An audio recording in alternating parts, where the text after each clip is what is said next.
वो शिव बाप का बड़ा बच्चा जो परम ब्रह्म कहा गया, वो परम ब्रह्म नाम की आत्मा भले पुरुष है अंतिम जन्म में, तो भी उसको माशूक बनाया, खुद आशिक बना। कौन? परम पिता, जो परम पुरुष है। पुरुष माने आत्मा, आत्माओं में जो परे ते परे है, वो परम पुरुष उस आत्मा को अपनी सारी प्रॉपर्टी देता है, अपने पास कुछ भी रखता नहीं।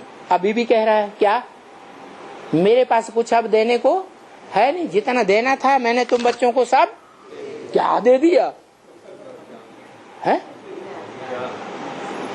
हाँ, वो ज्ञान का अखूट भंडार है। वो शिव क्या है, आत्माओं का बाप क्या है, ज्ञान का अखूट भंडार है। वो निराकार आत्माओं का बाप, निराकार आत्माओं का बाप, निराकार ज्ञान का अखूट भंडार है। क्यों? क्योंकि वो जन्म मरण के चक्र में नहीं आता, इसलिए त्रिकालदर्शी है। और हम जन्म मरण के चक्र में आते हैं, इसलिए पूर्व जन्म की अगले जन्मों की बातों को नहीं जानते। तो वो सारा सत्य जानता है, तीनों काल का, भूत भविष्य वर्तमान, त्रिकालदर्शी है। लेकिन कहता है मैं तो सिर्फ त्रिकालदर्शी हूँ। क्या? मैं सिर्फ त्रिकालदर्शी हूँ, लेकिन मास्टर त्रिकालदर्शी नहीं हूँ। तुम बच्चे हो नंबरवार मास्टर त्रिकालदर्शी। माना जो दर्शन शक्ति है, ज्ञान की जो शक्ति है, वो तुम्हारे अंदर प्रैक्टिकल में है और मेरे अंदर प्रैक्टिकल में नहीं है। क्योंकि प्रैक्टिकल शरीर और शरीर की इंद्रियों से होता है, बिना शरीर की इंद्रियों के शरीर के प्रैक्टिकल नहीं होता है। तो तुम बच्चे नंबरवार त्रिकालदर्शी, तुम बच्चे नंबरवार त्रिलोकी नाथ भी हो, तीनों लोकों के नाथ हो। मैं तीनों लोकों का नाथ नहीं हूं। सुखधाम का मालिक बनता है, है? दुखधाम का मालिक बनता है शिव? नहीं बनता। वो तो इस सृष्टि पर जब आता है तो दुखधाम में आता है। 100% दुखधाम में रह करके नरक की दुनिया को क्या बनाता है? स्वर्ग बनाता है। कौन सी दुनिया को? नरक। नाम क्यों पड़ा?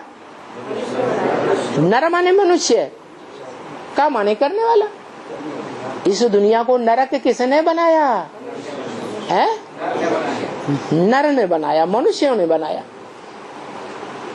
तो नर रूपी मनुष्यों ने, जिन्होंने इस दुनिया को नरक बनाया, जिसमें इस मनुष्यों की दुनिया का बाप भी शामिल है या नहीं शामिल है? है? उस दुनिया को मैं आकर क्या बनाता हूँ? है? स्वर्ग बनाता हूँ। क्यों? मेरे में क्या खासियत है? है? है? हाँ, वो स्वर्ग इसलिए बनाता है कि सदा स्व में स्थित रहता है। स्व माने आत्मा, सदैव स्व स्थिति में स्थित रहता है। इसलिए उसको रथ है ही नहीं। जब रथ ही नहीं है तो रथ की इंद्रियां भी नहीं है। इंद्रियां नहीं है तो पाप पुण्य भी उसका नहीं बनता। तो वो त्रिकालदर्शी है, रथ रूपी शरीर नहीं है, देह नहीं है, इसलिए स्वार्थी नहीं है। और जो स्वार्थी नहीं है वो तो परमार्थी ही होगा, दूसरों का भला करने वाला ही होगा या बुरा करने वाला होगा। तो जो स्वार्थी होते हैं, जो भी आत्माएं हो मनुष्य तन में,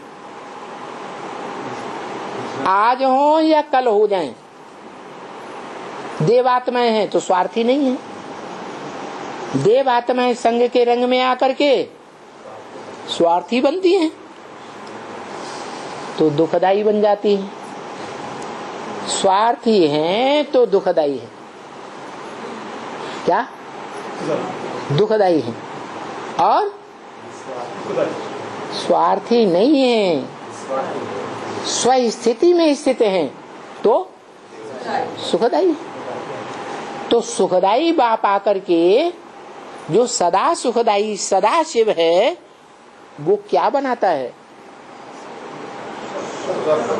सदा स्वस्थिति में स्थित होने वाला बनाता है।